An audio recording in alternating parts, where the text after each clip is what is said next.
S obzirom da je sada već počelo vreme presadnje paradajza, krastavaca i paprika, zapravo radi se i direktna setva krastavaca, sada ću vas naučiti jednom triku koji će da vam pomogne da vaše biljke budu imunološki jake za čitavu sezonu. Zapravo, ako na ovaj način presadite ili posejete svoje biljke, vi ćete rešiti jako mnogo problema. Kao prvo, nećete morati dalje da dohranjujete biljke, nećete morati preventivno da ih tretirate, vaše biljke će biti imunološki jake za sezonu, a zatim, ako ih na ovaj način posadite, i vlaga u predelu korena će biti jača, tako da biljke neće biti ovisnici o zalivanju.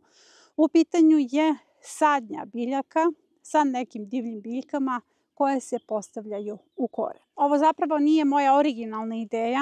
Na ovu ideju sam došla kada sam gledala jedan dokumentarni film o afričkom selu i tu je govorio sveštenik o njihovim prinosima. Zapravo, oni su se dosetili da prilikom setve kukuruza u same kućice ubacuju divlju biljku. Ta divlja biljka je nešto slično našem bagremu. Oni su na taj način dobili 100 puta veće prinose.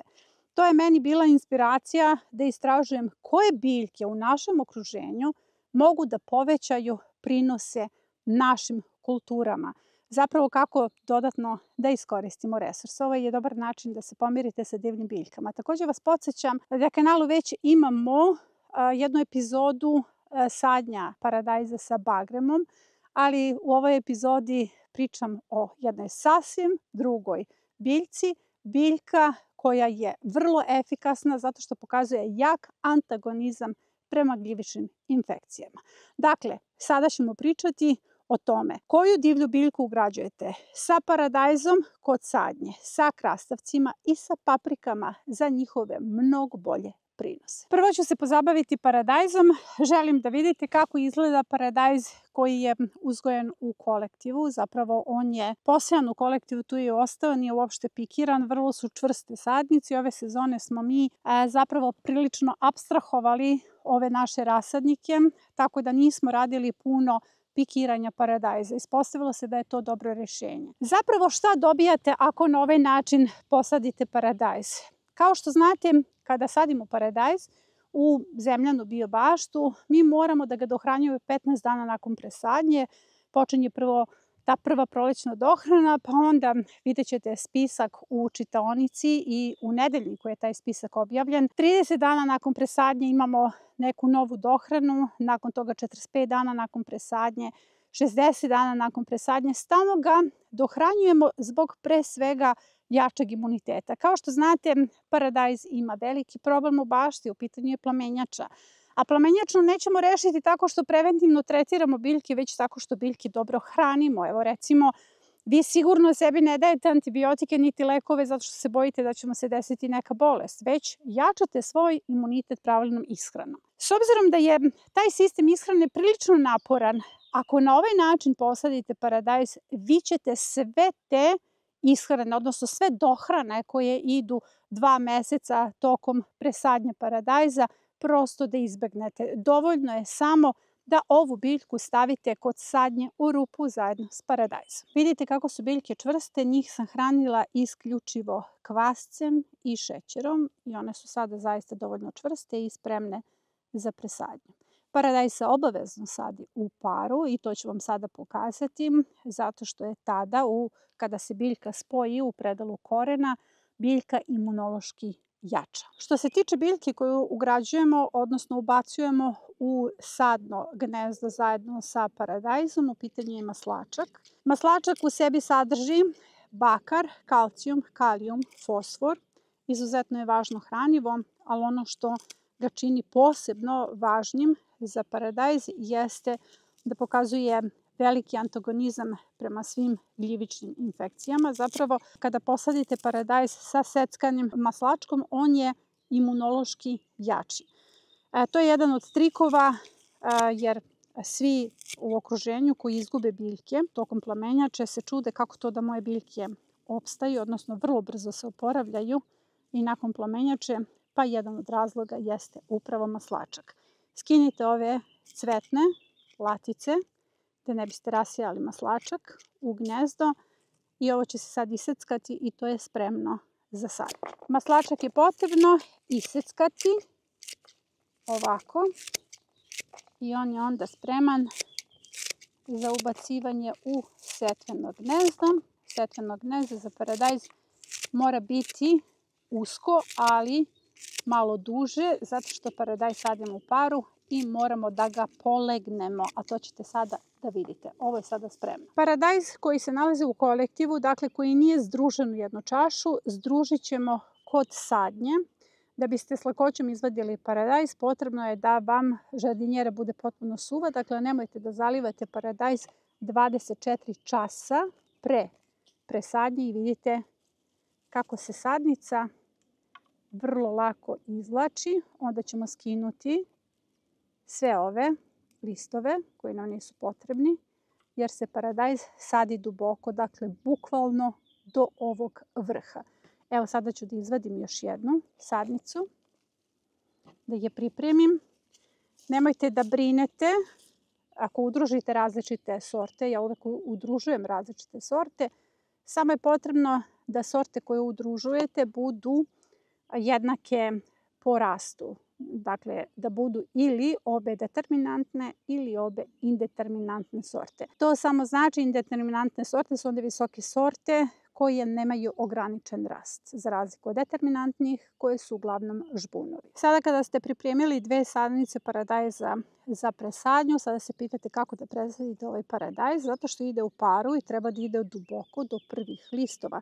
Dakle, on do prvih listova mora da bude u zemlji, odnosno u gnezdu.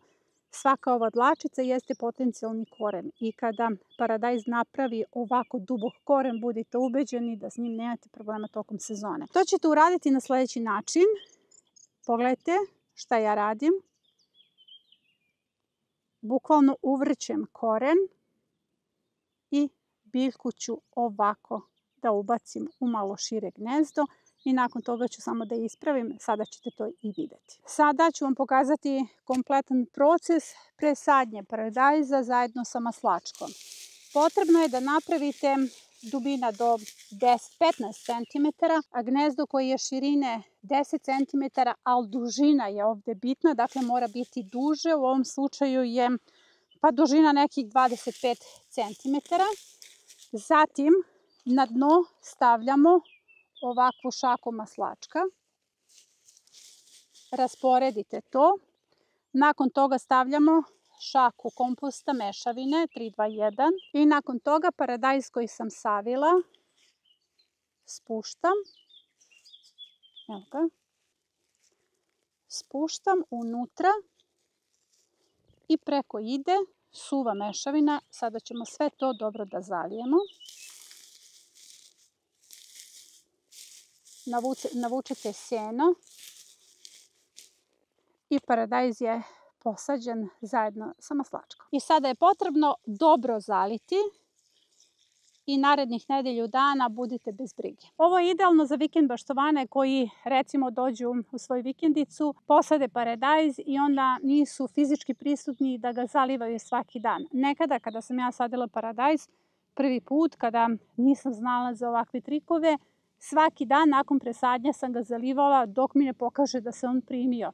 Sada je dovoljno da ga jednom sada obilno zalijete i nedelju dana ga ne morate zalivati. Nakon toga ćete ga zalivati jednom nedeljno obilno zajedno sa ovim permamodelima. Sledeća kultura kojom se bavimo danas jeste krastavac. Ovo je krastavac iz aprilskog rasadnika i upravo on ovakav je spreman za presadnju. Zapravo krastavac ima 2 velika problema. U pitanju su grinja i plamenjača. Kada je u pitanju i grinja i plamenjača, ako ga posadite uz ovu biljku, vi ćete imati imunološki jaku biljku, bolju prevenciju od svih tih poremećaja, a pritom krastavac je ovisnik o vodi i na ovaj način će biti stabilan, zapravo nećete morati da ga zalivate često. Svi imate koprivu, zato sam izabrala koprivu kod sadnje krastavca i unazad nekoliko godina ona je pokazala zaista dobre rezultate. Zapravo kopriva ovdje ima ulogu da digne naglo energiju krastavca, njegov imunitet i da mu izazove ono što ja zovem biljna pretilnost. zapravo da izazove naglo bujanje lisne mase. Upravo od tog naglog bujanja lisne mase, znate ono kad vam je krastavac potpuno tamne boje, crne boje, kad ima jak list, upravo od toga zavisi kako će izdržati sezonu. Pored plamenjače koja nam pravi recimo i manje probleme u uzgoju, najveći problem jeste upravo grinja. I ovo vam je jedan vrlo efikasan trik kako da prevenirate te probleme. Pritom, krastavac ima površinski koren i on zaista zahteva obilno zalivanje. Na ovaj način ćete i smanjiti zalivanje, opet kažem, idealno je za vikend baštovane. Pritom naglašavam, ne mora nužno da se radi sadnica. Ja ću vam pokazati kako da posijete i seme, a kako da ubacite sadnice. Može da se koristi bilo koja kopriva i ona kopriva koja je procvetala. Morate dobro da je isickate i ove grane, dakle ovaj kao kabasti sloj. Sve to se dobro isicka i spremno je za ubacivanje, slično kao sa maslačkom. Kao što sam rekla, princip je isti, delovanje skoro isto, ali su u pitanju 3 različite biljke. I dobro zalijemo zato što seme treba da se položi na mokru mešavinu, odnosno mokru zemlju. Evo ja ću odmah da stavim seme. Stavljam 2 semena, evo ovako ovaj razmak. A sa ove strane imam koprivu, stavit ću suvu mešavinu, položit ću 2 sadnice. Krastavac se također može sejati, odnosno saditi u paru. I preko ide suva mešavina. Nakon toga samo navučite seno. Vidite kako to ja radim. Delo je na početku kao malo pipav posao, a zapravo dugoročno se isplati. I sada je potrebno ovo obilno zaliti. Kad kažem obilno, mislim sigurno litru vode za jedno gnezdo. Preko ovog semena stavljam šaku suve mešavine da bude nekih centimetar i po iznad. I samo ću malo da navučem seme. Znači ne smijete da pokrijete gnezdo, ali možete ovako da ga ušuškate. Tu gdje sam stavila seme, sada neću odozgo zaliti, zato sam i zalila prethodno onaj prvi sloj zemlje, zato što će seme pasti na mokru zemlju, a hoću zato da zalijem dobro sadnice. I ove sadnice se sigurno primaju. Ja ih sadim po suncu zbog snimanja, a vi ih morate posaditi predveče od 18 časova, zato što sadnice ne mogu da izdrže jako sunce i to vam je jedna od grešaka kod presadnje, kada ih onako ujutru presađujete pa na njih udari jako sunce. Postoji epizoda 5 grešaka koje radite kod presadnje. A ove moje ruci je pirika. Pirika, omraženi korov za vas, ili ja koristim termin korov, iako ga mi na platformi zovemo divlja biljka, zapravo je izvor silicijuma. Šta muči naše paprike? Najveći problem kod paprika jeste bakterijska plamenjača. Ako se ona desi, vi možete prosto da otpišete paprike za tu sezonu. S obzirom da su paprike biljke duge vegetacije i sami znate kada ih posijemo jako dugo čekamo presadu, pa dok ona poraste, pa onda dok počne da plodonosi, a tek onda kad počne da plodonosi pojavljuju se prvi simptomi bakterijske plamenjače. Tada je kasno, tada ste izgubili sezonu. Zato nemojte da čekate taj trenutak. Posadite papriku zajedno sa pirikom u predelu korena. Sad ćemo vam pokazati i kako. Jednako kao i paradajz i paprike smo ove sezone sejali i negovali u kolektivu. Mnogo sam ponosna na ovaj apstrahovani program, zato što smo ranije morali sve ove paprike da pikiramo i onda smo imali jako mnogo čaša i baštovani su bili prilično umorni od presade i onda kada dođe jun, kad moramo se borimo sa predatorima, baštovani su već umorni. Jednostavno se predaju zato što su do tada izgubili mnogo energije negujući samu presadu. A pogledajte ove paprike. One su uzgojene u kolektivu.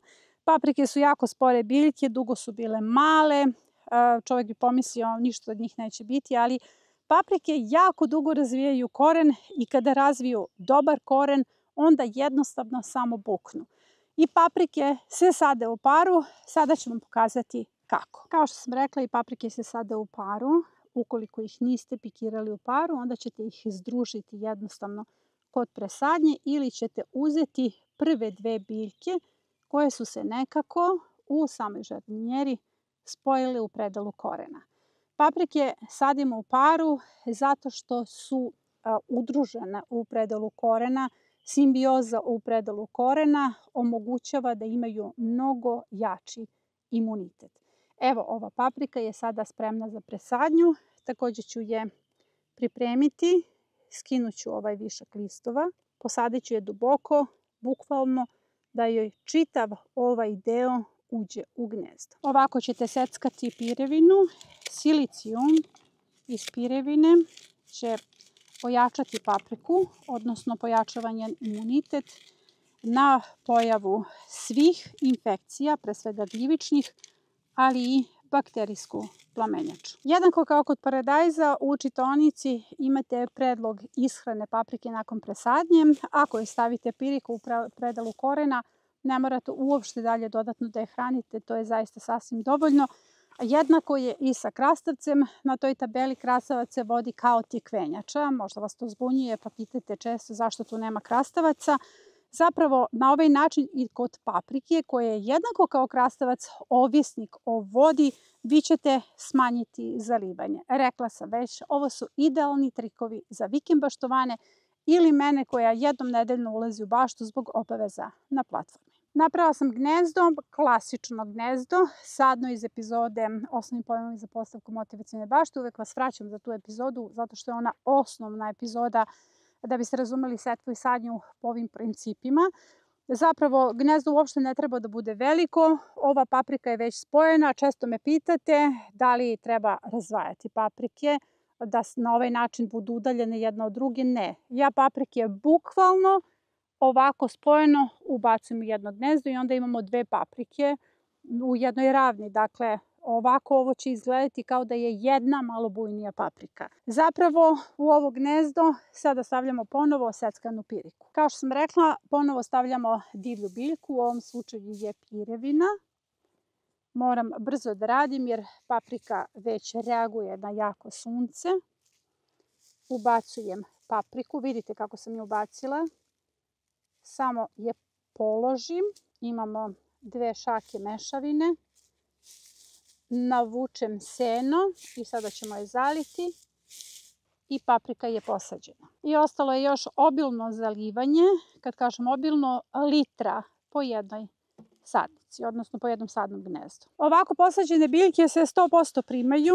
Na ovaj način svi vi koji ste vikend baštovani možete bez brige da zalijete svoje biljke i da odate nedelju dana. Jer kao što sam rekla, kod same presadnje je najveći problem što ih nekoliko dana morate zalivati, pa onda je procenat primanja manji ako se tako ne postavite prema sadnicama. Zapravo, šta je ključno što se ovde dobija? Dobija se pomirenje sa divljim biljkama. Divlje biljke oko vas su vaši resursi. Jako je važno da ih prepoznajete, da ih na ovaj način upotrebite.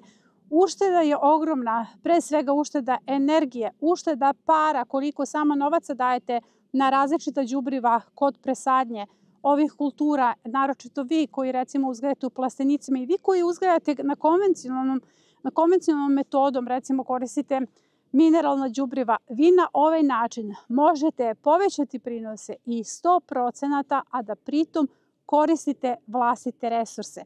Novac koji štedite možete da upotrebite na neki korisniji način za svoju porodicu. To je sve za ovu epizodu.